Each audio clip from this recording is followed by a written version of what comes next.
Good day, everyone.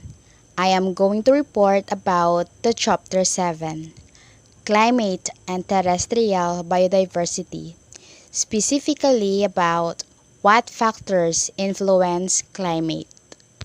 But before going to the main topic about the factors that influence climate, let's define climate.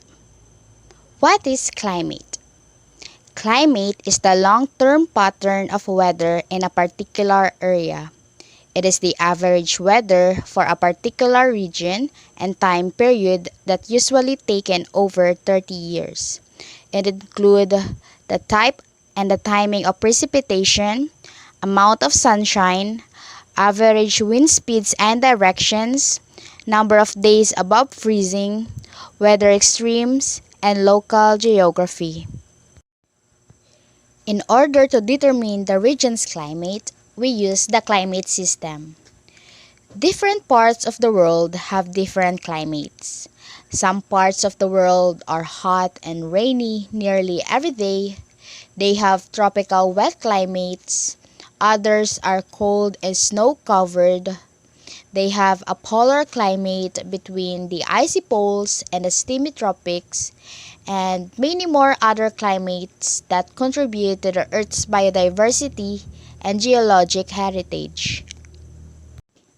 The climate system was divided into 5 major components, and these are the atmosphere, the hydrosphere, the cryosphere, the land surface, and the biosphere. The atmosphere is the most variable part of the climate system. Its composition and movement of gases surrounding the Earth can change radically. It can influence by natural and human-made factors. The hydrosphere occur much slower rates than changes to the atmosphere. It includes variations in temperature and salinity. The cryosphere is another general consistent part of the climate system. Ice sheets and glaciers reflect sunlight, and the thermal conductivity of ice and permafrost profoundly influences temperature. The cryosphere also helps regulate thermohaline circulation, or the transport and mixes the water of the oceans. This ocean conveyor belt has an enormous influence on marine ecosystems and biodiversity. It also caused by temperature and salinity. The land surface. Topography and vegetation influence climate by helping determine how the sun's energy is used on Earth. The abundance of plants and the type of land cover impacts evaporation and ambient temperature. The biosphere. The sum total of living things on Earth profoundly influences climate. Through photosynthesis, plants help regulate the flow of greenhouse gases in the atmosphere. Forests and oceans serve as carbon sinks that have a cooling impact on climate. Microclimates. It is about a small area within a climate zone where the climate is slightly different from the zone's predictions. It is any climatic condition in a relatively small area within a few meters or less above and below the Earth's surface. All climates are the product of many factors. It includes the latitude, elevation, topography, distance from the ocean, and location on a continent. And now, let's move on to the climate classification. There are 2 climate classifications. These are the Thorne-Waite climate classification and the Köppen classification system. Thorne-Waite climate classification. In 1948, Charles Thorne-Waite, an American climatologist, developed a climate classification system. He called it Thorne-Waite system. It relies on a region's water budget and potential evapotranspiration. Potential evapotranspiration describes the amount of water evaporated from a vegetated piece of land. The Thornwight's climate classification has major classifications, and these are the microthermal, mesothermal, and megathermal. Microthermal are characterized by cold winters and low potential evapotranspiration. It includes the temperate climate of Boston, the coniferous forests of southern Scandinavia, and the boreal system of northern Siberia. Mesothermal. It is about a moderate climate. It is not cold enough to sustain a layer of winter snow, but is also not remain warm enough to support flowering plants all year. It includes the Mediterranean basin, most of the coastal Australia, and the Pampas region of South America. Next is the megathermal. Megathermal climates are hot and humid. It has high moisture index and support rich vegetation all year. It includes the Amazon basin, many islands in Southeast Asia, such as New Guinea and the Philippines, and the Congo Basin in Africa. So the other climate classification is the Köppen classification system. Although many climatologists think that the Thornwight system is an efficient way of classifying climate, it is complex and mapping is difficult. So the system is rarely used outside scientific publishing. So the Köppen classification system became the most popular system of classifying climates. It was proposed by Vladimir Köppen in 1900, a Russian-German scientist that observed that the type of vegetation in a region depended largely on climate.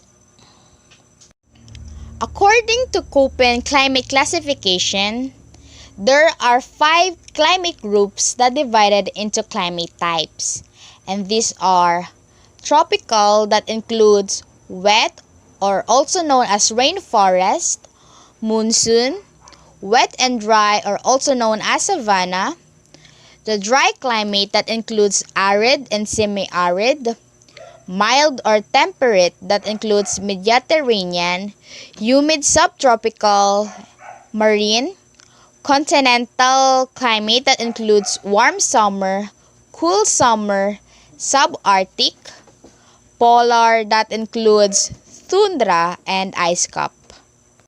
So the first group with its type is the tropical. It is a hot and humid zone. The average temperatures are greater than 64 degrees Fahrenheit or 18 degrees Celsius. It has more than 59 inches of precipitation each year. So other tropical are tropical wet, tropical monsoon, and tropical wet and dry. So first is the tropical wet.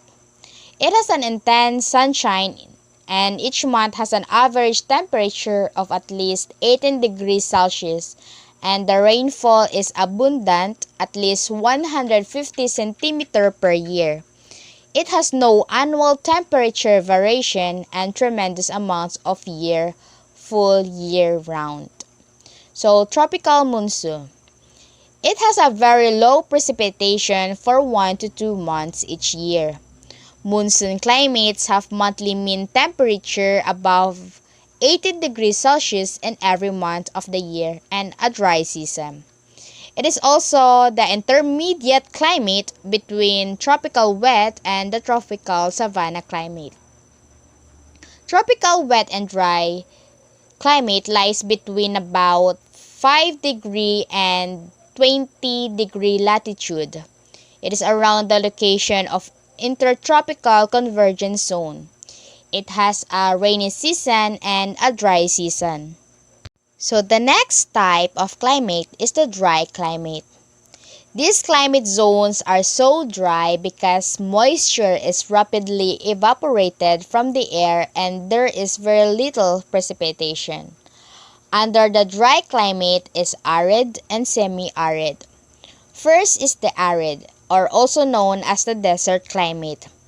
It is a climate which there is an excess of evaporation over precipitation. The climate is lack of moisture. The soil is dry, the air is dry, and the yearly precipitation is very low. So next is the semi-arid. Semi-arid means somewhat dry. It receives very minimal rainfall that can support large vegetations or forests. Semi-desert climate that receives precipitation below potential evapotranspiration but not as low as a desert climate. So the next type is the mild or temperate. In this zone, there are typically warm and humid summers with thunderstorms and mild winters. So there are three types of mild or temperate climates, and these are the Mediterranean, humid subtropical, and the marine west coast.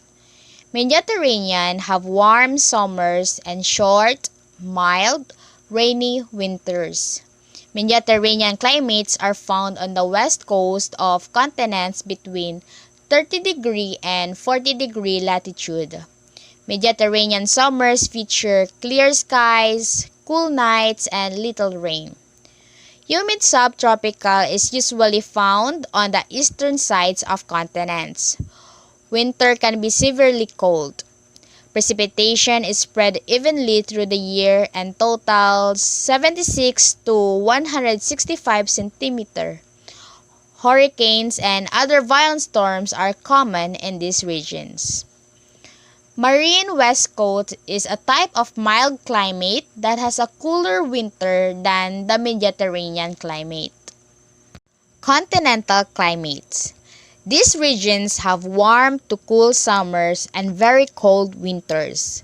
In the winter, this zone can experience snowstorms, strong winds, and very cold temperatures, sometimes falling below -22°F or -30°C.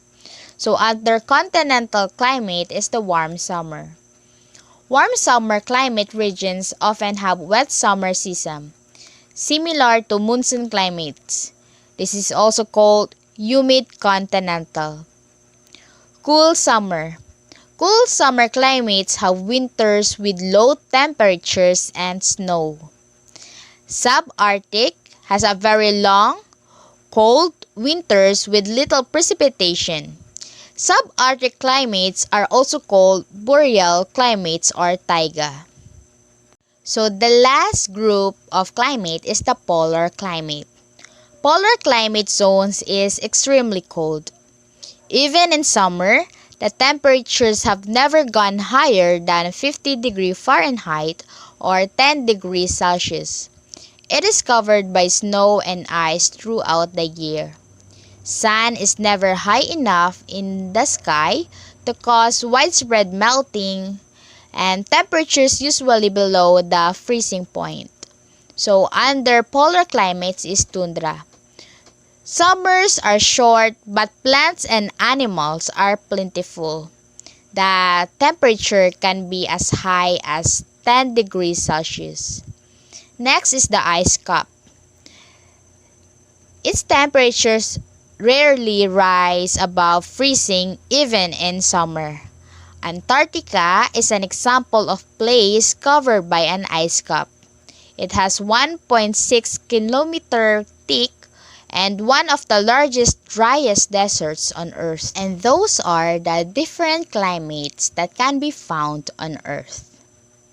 So the next topic is weather. Weather refers to the temporary conditions of the atmosphere, the layer of the Earth that surrounds the Earth. Weather doesn't just stay in one place, and it moves and changes from hour to hour or day to day. So as we woke up in the morning, the first thing we want to know is what would be the weather today. So just like the climate, weather also have different types. So the first one is sunny.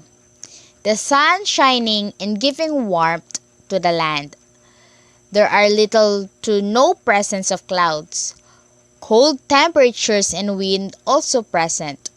We usually experience more sunny days in the summer when the days are warmer. Next is cloudy. The clouds form up a barrier to block the rays of the sun. It traps heat from the ground, which explains why the heat doesn't instantly go away during cloudy weather. Partially cloudy. It is when some clouds are hovering above the horizon level. Most of the sky remains clear and there is no precipitation of any kind. The clouds may temporarily drop the temperature when they hide the sun during the day, which is particularly helpful during a heat wave. So next is the windy weather. When the warm air mass rises to the sky and cold air rushes to fill the gap, windy day occurred. It also an abounding in or exposed to the wind or breezes. It can also be called as the blowy weather. Snow or the snowy weather.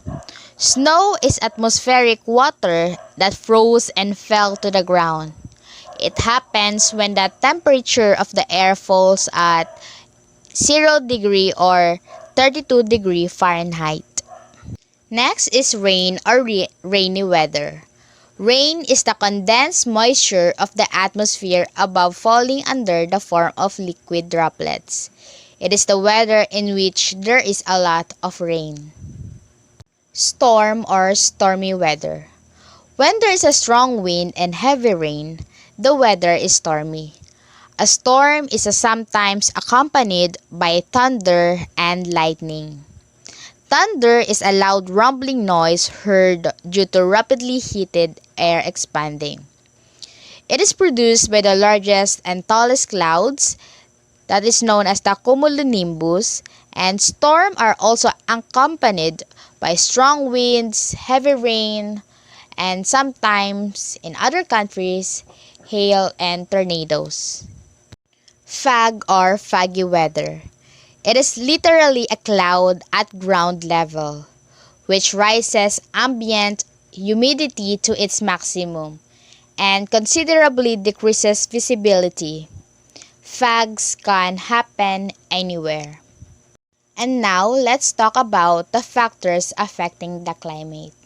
So, there are the three major factors that determine how air circulates in the lower atmosphere. And these are the uneven heating of the Earth's surface by the sun, rotation of the Earth on its axis, and the properties of air, water, and land. Uneven heating of the Earth's surface by the sun. The sun warms the tropics more than the polar regions because of where it directly hits. This causes an equal distribution of air and creates natural circulation, and also explains why the tropics are hot and the poles are cold. Next is the rotation of the Earth on its axis. When the Earth rotates, the equator spins faster than the poles, causing heated air masses to rise and distribute across the globe. The properties of air, water, and land. The heat from the sun evaporates ocean water, which transfers heat to the atmosphere and creates giant convection cells. It can be known as the atmospheric circulation, the air in the atmosphere that moves around in the world in a pattern. It is caused because the sun heats the earth more at the equator than at the poles. So, at the picture, we can see the cycle of evaporation, condensation, and precipitation. The sun rays provide both light and heat to the earth, and regions that receive greater exposure warm to a greater extent. This is particularly true of the tropics, which experience less seasonal variation in incident sunlight. Moisture-laden tropic air warms, becomes less dense, and rises. But as air reaches the upper levels of the atmosphere, it cools. Water molecules condense to form clouds and eventually fall as rain. Warm air rising from Earth's surface pushes the air mass away from the equator and releases its moisture as precipitation as it travels poleward. If the Earth did not spin on its axis, the cycle of evaporation, condensation, and precipitation would move water and air along a north-south axis from the equator to the poles. This, however, does not happen. Earth's spin creates three belts of circulation. As we can see in the figure, when the Hadley cells and prevailing winds. Air circulates from the tropics to regions approximately 30° north and south latitude, where the air masses sink.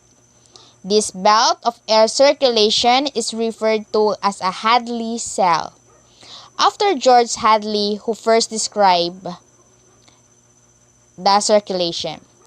Two additional belts of circulating air exist in the temperate latitudes between 30° and 60° latitude, and near the poles between 60° and 90° latitude. So next is how heat is distributed in ocean and it affects the ocean current. Ocean influences weather and climate by storing solar radiation, distributing heat and moisture around the globe, and driving weather system. Ocean keeps our planet warm. The majority of radiation from the sun is absorbed by the ocean, particularly in tropical waters around the equator. The ocean acts like a massive heat-retaining solar panel.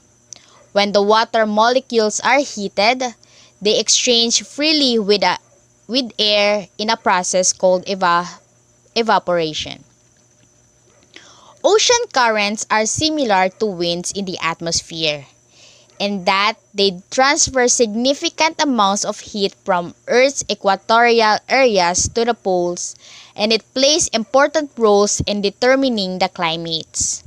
Currents are movements of ocean water in a continuous flow, created largely by surface winds, temperature and salinity gradients, Earth's rotation, and tides. Ocean currents act much like a conveyor belt, transporting warm water and precipitation from the equator toward the poles and cold water from the poles back to the tropics. Ocean currents and atmospheric circulation influence one another. So this picture can illustrate how ocean circulation and atmospheric circulation influence one another. So the last topic about the factors affecting the climate is how the Earth's surface features affect local climates, including how the greenhouse gases warm the lower atmosphere. The shape of the land or its surface features can affect the climate. For example, mountains can affect the climates. Mountains receive more rainfall than low-lying areas because as air forces over the higher ground, it cools, causing the moist air to condense and fall as rainfall. The higher the place is above sea level, the colder it will be.